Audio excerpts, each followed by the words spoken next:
les légendes urbaines. Je trouve que c'est quelque chose de très fascinant parce qu'on ne sait jamais vraiment discerner si ce qui est raconté est la vérité ou si c'est de la pure invention. En tout cas, ça vient sûrement de quelque part. Il y a sûrement une part de vérité à la base de la légende urbaine. Et c'est ça que je trouve fascinant, c'est que dans les légendes qui peuvent nous terrifier, il y a forcément quelque chose de vrai. Et bien c'est de ça dont on va parler dans cette vidéo aujourd'hui. On va avoir 3 légendes urbaines qui devraient nous faire cogiter un petit peu cette nuit. Donc les amis, si la vidéo vous plaît, n'hésitez pas à liker la vidéo, n'hésitez pas également à vous abonner à la chaîne. On est 80 000, c'est juste fou. J'ai juste envie de dire, road to 100K. En tout cas, c'est grâce à vous, merci du fond du cœur de me soutenir dans cette aventure sur YouTube. J'espère que ça va continuer encore longtemps, et puis moi je vais toujours me donner à fond pour vous fournir des vidéos sur des sujets que je trouve super intéressants. On quitte cette petite émotion pour se plonger dans ces légendes urbaines qui devraient du coup nous empêcher de fermer les cette nuit.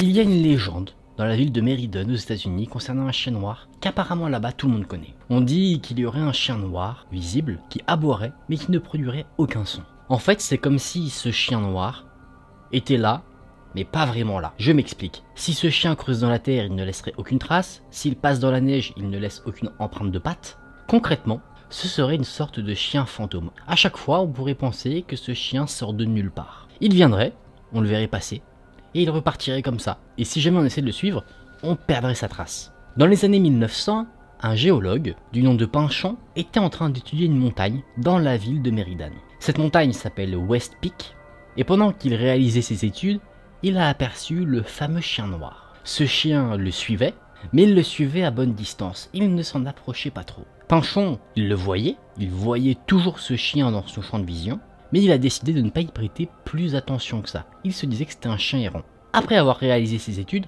Pinchon est rentré chez lui. Pendant qu'il rentrait chez lui, qu'il rebroussait chemin dans la montagne, il a remarqué que le chien a disparu au travers des arbres. Mais ce n'était pas la dernière fois qu'il apercevait cet animal mystérieux. Quelques années plus tard, il a recroisé son chemin. Il était en train de camper dans la même montagne avec des amis, et un des amis, pendant qu'il était en train d'escalader quelque chose, a dit que lui aussi a vu ce fameux chien noir. Il disait d'ailleurs qu'il l'avait déjà vu 2 fois auparavant. Au fur et à mesure du temps que Pinchon et ses amis escaladaient la montagne, le chien les distançait. Et à un moment donné, comme sorti de nulle part, Pinchon a entendu un horrible cri. Un cri qui a effrayé Pinchon et son groupe d'amis. D'ailleurs, un de ses amis était tellement effrayé qu'il a lâché les prises qu'il avait sur la montagne et il s'est écrasé quelques mètres plus bas au pied de celle-ci. Le temps a passé, Pinchon est revenu plus tard dans la ville de Meriden et c'est là qu'il a entendu parler d'une légende locale concernant un chien noir. Pinchon était d'abord réticent par rapport à cette histoire, mais son avis allait peut-être changer. Ces personnes du coin ont dit qu'il ne devait jamais retourner dans la montagne où il a vécu toutes ses rencontres. Parce que s'il voit le chien une nouvelle fois, cela voudra dire qu'il va mourir. Le temps a passé de nouveau, et Pinchon, ayant oublié cette histoire à ce moment-là, a décidé de retourner sur la fameuse montagne où tout s'est passé. Un matin, il a quitté son petit campement, il l'a laissé comme ça, mais il n'y est jamais revenu. C'est plus tard que son corps sans vie a été découvert, au bord d'un ravin. Les gens disent que la nuit où il est décédé, il a sûrement vu ce fameux chien noir pour la 3e fois, et que cette 3e fois était pour lui la dernière. Le temps a continué à passer, et au fur et à mesure du temps, de nombreuses vies ont été éteintes dans cette fameuse montagne à côté de la ville de Meriden. Notamment la vie d'un alpiniste plutôt expérimenté durant l'année 1972. Tous ces accidents ont été catégorisés comme tels, comme des accidents, mais les vieilles personnes qui ont survécu un petit peu au temps, eux, pensent qu'il s'est passé quelque chose de bien plus horrible. Ils pensent que tous ces accidents n'en étaient pas, et que ces morts étaient l'œuvre du fameux chien noir qui avait été aperçu par Pinchon. Donc si jamais un jour vous vous rendez dans cette montagne, soyez très prudents. Faites bien attention à ne jamais croiser 3 fois le chemin de ce fameux chien noir. Cette première légende urbaine s'arrête ici. C'est une légende urbaine, je trouve, très intéressante parce que tu n'as aucun contrôle dessus. Mis à part le fait de te rendre dans cette montagne ou pas, pour te préserver, c'est pas toi qui décides si le chien va t'apparaître ou pas. Ça se trouve, tu peux y aller, tu ne le verras jamais. Ça se trouve, tu peux y aller 3 fois, et les 3 fois, tu verras le chien. Mais la 3e fois, attention, ce sera la dernière. C'est quelque chose d'assez classique, si on peut dire, parce que c'est déjà une légende urbaine bien connue, hein, ce truc de voir un chien noir est porteur de mauvais présages. Je pense que c'est une petite variante qui a été adaptée pour un endroit bien précis, je pense. Donc, est-ce qu'il y a vraiment une part de vérité là-dedans? C'est possible qu'à un moment donné, effectivement, il y avait un chien noir errant à cet endroit qui était curieux de voir les personnes qui pouvaient essayer d'escalader la montagne, et du coup ça a créé toute cette légende. C'est possible. En tout cas les amis, maintenant on est parti pour la seconde légende urbaine.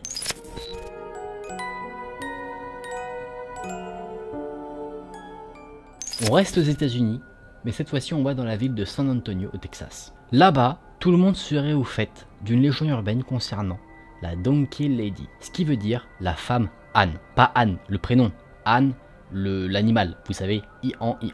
On dit que dans les années 50, une femme est restée enfermée chez elle alors que la maison prenait feu, feu qui avait été déclenché par son mari. Dans cet incendie, la femme a perdu ses 2 enfants et elle n'en est pas sortie réellement indemne. Sur place, elle aurait été largement défigurée. On dit que pendant cet incendie, on entendait des cris d'horreur venir de la maison. On dit qu'elle s'est écroulée sur le sol, ne pouvant plus respirer, et que ses bras et ses jambes étant tellement atteints par le feu, ils ont été cassés net. Ce qui fait que ses membres étaient noirs, totalement carbonisés. On pouvait limite comparer ça à des sabots. Son visage avait été totalement défiguré par les flammes, ce qui fait qu'elle ne ressemblait plus du tout à la femme qu'elle était avant cet incident. D'ailleurs, les gens ont pu comparer également son visage au visage d'un cheval ou d'un âne. Ces déformations ont rendu la femme totalement folle. Du coup, elle essayait de rester à l'abri de la population. Elle s'était bâtie une maison en dessous d'un pont et elle effrayait quiconque tentait de s'en approcher. Sa folie l'a fait passer du côté criminel, qui se traduisait par l'espionnage de personnes dans les forêts, personnes qui ne savaient pas du tout ce qui pouvait les attendre. Beaucoup d'enfants ont entendu parler de l'histoire de cette femme et ils étaient très curieux de savoir à quoi elle pouvait bien ressembler. Un jour, une famille, composée d'un père et de 2 jeunes garçons, sont passés dans la ville de San Antonio. Ils faisaient un petit road trip où ils campaient ici et là pendant leur voyage. Et à un moment donné, ils ont commis l'erreur, sans le savoir, de camper non loin de la maison de cette fameuse femme. Ils ont installé leur tente, ils ont pêché, ce qui a attiré l'attention de quelqu'un de bien malveillant. Et vous avez sûrement deviné de qui je parlais. La famille commençait à installer le camp, les jeunes garçons, eux, vidaient le camion pour justement avoir un camp décent, et le père, lui, cherchait l'endroit parfait pour installer les tentes. Pendant que les garçons étaient en train de décharger le camion, l'un d'entre eux a entendu un bruit, quelque chose dans les bois comme si quelqu'un marchait autour d'eux. Il en a parlé à son frère, qui lui a décidé d'en parler au père de famille.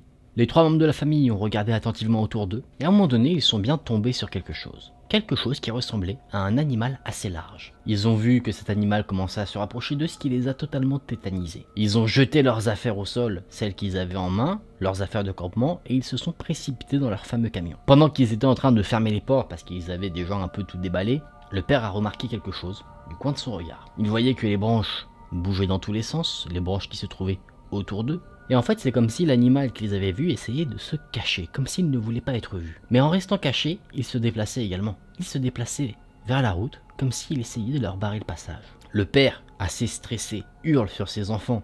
Il leur dit de rentrer vite dans leur véhicule. Et très rapidement, ils sont tous apparemment en sécurité dans le véhicule. Le père met le contact, il démarre le camion. Il fait même pas 1 mètre que quelque chose percute la voiture. Ce qui a percuté la voiture, c'était une sorte de tronc d'arbre, quelque chose d'assez large qui les empêchait d'avancer. Et 1 seconde plus tard, à côté de la fenêtre, est apparu quelque chose d'horrible. Quelque chose qui était en train de taper sur les vitres pour essayer de les briser. C'était la chose la plus horrible que cette famille avait vue. C'était quelque chose croisé entre un animal et un être humain. Le père appuie sur l'accélérateur, il arrive à faire quelques manœuvres avec son volant pour dégager ce qui était tombé sur la voiture, et il arrive à reprendre la route. En reprenant la route, la créature qui s'était un peu accrochée au véhicule est jetée en arrière, et la famille arrive à quitter les lieux. Ils disent que c'était une sorte d'animal sauvage, ils ne savent pas vraiment décrire réellement ce que c'était. Mais ce qui est sûr, c'est que c'était enragé. Ils ont pu apercevoir ses yeux, et ils n'ont vu que de la haine au travers de ce regard. Sans se retourner, la famille conduit jusqu'à une station de police. Là-bas, la famille raconte son histoire, mais les policiers ont bien du mal à leur croire. Le père, assez énervé qu'on ne le prenne pas au sérieux, décide d'inviter les policiers à venir constater les dégâts sur son véhicule. Le pare-brise était brisé, les fenêtres étaient fissurées, et sur la carrosserie, il y avait de larges rayures, mais pas des rayures qu'on aurait pu faire avec une clé. Vraiment, des trucs super gros. Les policiers sont restés sans voix parce qu'ils se disent « Qu'est-ce qui aurait pu créer ça ?» Et c'est là que l'un des policiers va se rappeler de quelque chose qu'on lui a raconté étant petit. La fameuse légende de la Donkey Lady. Et c'est là qu'il va dire, messieurs, vous avez sûrement croisé son chemin. Cette légende urbaine s'arrête ici. Bon, bien heureux que la famille n'ait rien, évidemment. Mais c'est une histoire assez folle. Je me demande, alors je pense que oui, hein, Mais quand même, je me demande si tu peux devenir fou suite à un tel incident. Que tu deviennes fou vraiment et que tu sois un danger pour toi-même, ça je peux le concevoir, mais que tu développes une telle haine, est-ce que c'est possible? Parce que là, en soi, la famille, elle y est pour rien. Parce qu'en soi, tu te dis, là donc elle est sûrement énervée par rapport à ce qui lui est arrivé. Mais la famille, elle y est pour rien. Donc pourquoi avoir de la haine à leur égard? Je sais pas.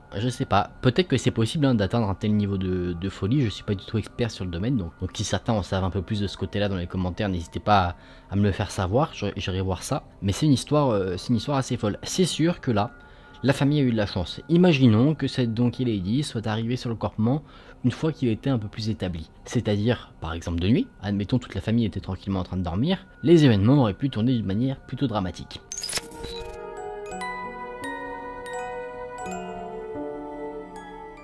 Pour conclure cette vidéo, on va parler d'une route qui serait apparemment hantée par pas une personne ou deux, mais par 13 sorcières décédées. Cette légende dit que cette route dans le New Jersey serait très longue et serait composée de 13 dodanes. Vous savez, les petites bosses où on est censé ralentir. On dit qu'il y a des siècles dans le passé, 13 sorcières ont été brûlées sur cette route, ce qui causerait la malédiction qui lui est associée. Voici ce qu'on raconte. Dans les années 1700, il y avait 13 sœurs qui ont tourmenté la petite ville de Feltville. Ces sœurs ont formé un groupuscule de sorcières.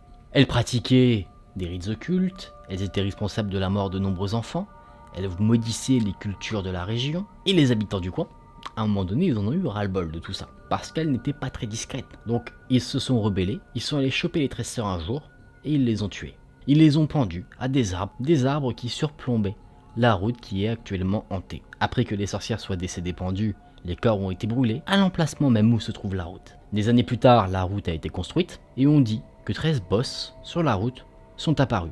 Elles n'ont pas été construites par l'homme. La route a été repavée derrière pour justement s'adapter à ces bosses qui étaient apparues. Ils ont essayé de les tasser, mais à chaque fois, ces fameuses bosses revenaient, sans que personne ne fasse rien. C'était quelque chose de très étrange, parce qu'à chaque fois que les bosses étaient enlevées, parce que c'était de la terre qu'il y avait sous le béton de la route, si on peut dire. Du coup, ils enlevaient le béton, ils enlevaient les bosses, ils remettaient le béton. Et à chaque fois, au bout d'un moment, les bosses revenaient. C'est là que les personnes qui se souvenaient de cette histoire de sorcière ont potentiellement compris quelque chose. Ils se sont dit 13 boss pour 13 sorcières. Donc peut-être que chaque boss serait quelque chose dû à une des sorcières qui a été enterrée là. C'est là qu'une légende plutôt effrayante s'est créée, un peu à l'image de la Dame Blanche. Vous savez, par rapport à la légende de la Dame Blanche, si jamais vous passez sur la route en question où elle est censée être, je pense que vous serez pas serein. Moi personnellement, je serais pas serein. J'aurais toujours peur de voir quelqu'un, une autostoppeuse, au bord de la route. Bah là, c'est un peu pareil. Parce qu'on dit que si jamais on roule sur cette route et qu'on ne compte que 12 bosses, il faut vite s'enfuir, le plus rapidement possible. T'appuies sur le champignon, en respectant les limitations de vitesse évidemment. Parce que ça voudrait dire qu'il y aurait une sorcière qui poursuivrait notre voiture. D'ailleurs, ce qu'il faudrait faire, a priori, pour éviter un malheur, pas l'éviter à 100%, vous allez comprendre, mais essayer d'éviter le maximum de risques, ce serait de passer sur chacune des bosses et les compter à voix haute. 1, 2, 3, jusqu'à 13. Une fois qu'on arrive à la 13e bosse, on devrait dire 13 sorcières. Et à ce moment-là, il ne faudrait surtout pas regarder derrière nous. Parce que si jamais on le fait, on verrait 13 sorcières nous poursuivre. Et est-ce qu'on veut voir 13 sorcières nous poursuivre? Personnellement, pas vraiment. Cette route est devenue un petit peu une attraction pour les jeunes qui s'amusaient à conduire sur la route, à compter les fameuses bosses et à dire 13 sorcières pour se faire des frayeurs. Et apparemment, c'était aussi un petit lieu où les gens faisaient des dates également pour se faire des petits frissons en amoureux. Cette légende s'arrête ici. Je ne connais pas la véracité vraiment, s'il y a des vidéos par exemple sur cette route là, mais je trouve l'histoire de base intéressante, cette histoire de sorcière qui a été enterrée et que ça a créé les fameuses bosses. Après, la sorte de petite légende derrière qui s'est créée, ça bon, je suis un peu plus sceptique sur ce truc là. Mais ça reste intéressant. C'est le genre de truc, si jamais t'es un peu frileux vis-à-vis de ce genre d'histoire, bah tu vas y penser. Tu vois, c'est comme le rapport que j'en faisais avec la Dame Blanche. Moi personnellement, quand je suis chez moi comme ça me fait rien du tout, mais si jamais je suis amené à traverser la route en question ou liée à la Dame Blanche, je vais pas être serein à 100%. Bah si jamais je traversais cette route là, ce serait la même, tu vois. Je me dirais, est-ce que je compte les boss, est-ce que je les compte pas, est-ce que je regarde derrière moi? Après c'est sûr que si tu comptes les boss, tu fais tout ce qu'il faut et que on te dit que derrière il y a des sorcières, d'un côté t'as envie de regarder, c'est la curiosité de l'homme aussi ça. Hein. C'est ça dépendra de tout à chacun. Ceux qui veulent vraiment rien voir, ils regarderont pas. Ceux qui veulent savoir, ils regarderont et peut-être qu'ils verront rien du tout ou qui verront un truc et qui va se passer des dingueries. Les amis, on a fini pour ces légendes urbaines. Je vous propose qu'on se remette dans une ambiance beaucoup plus chill. On quitte les États-Unis d'Amérique pour revenir dans une ambiance pour débriefer de la vidéo tout en tranquillité. Alors, ces légendes urbaines. Déjà, est-ce que vous les connaissiez? Moi, pas du tout. Et c'est des trucs très locaux, hein. C'est pas des légendes urbaines un peu généralisées, si on peut dire. Par exemple, comme Bloody Mary que tu pourrais faire n'importe où. C'est plus des trucs où il faut se rendre dans des lieux précis. Donc, a priori, ce soir, vous devriez dormir tranquillement parce que ça ne devrait pas venir vous embêter. Mais gardez en tête que si jamais vous voyez un chien noir, ça pue peut-être. Votre animal de compagnie, ça compte pas. Ces histoires pourraient aussi vous dissuader de faire du camping en forêt comme ça, dans un lieu que vous connaissez pas parce que, tu vois typiquement la famille qui est partie faire du camping à côté de la Donkey Lady. Bah, je pense qu'ils étaient pas du tout au courant de cette histoire parce qu'ils venaient pas du coin. S'ils avaient été au courant, peut-être qu'ils n'auraient jamais été là. Et c'est ça aussi qui est assez fou par rapport aux légendes urbaines, c'est que quand on te les raconte comme moi je le fais en vidéo ou si quelqu'un te la raconte quand tu es petite, tu vas la connaître. Mais ça se trouve, un jour tu vas aller quelque part, et il y a une légende urbaine associée à ce lieu, mais tu ne la connais juste pas, t'imagines? Et après, tu rentres chez toi, tu fais des petites recherches, puis tu vois que là où t'as campé, en fait, il y a un tueur en série ou un monstre qui rôde comme ça, et tu dis, bah tiens, à un moment donné, j'ai entendu un bruit étrange, peut-être que c'était ça. Ça a de quoi te faire des nœuds en cerveau et de devenir paranoïaque sur absolument tout. Les amis, j'espère que cette vidéo vous a plu. Si c'est le cas, n'hésitez pas à liker la vidéo, n'hésitez pas également à vous abonner à la chaîne. Merci d'avoir regardé la vidéo, merci d'être aussi présent, ça fait vraiment très chaud au cœur. Prenez soin de vous, on se dit à très vite dans une prochaine vidéo. Salut!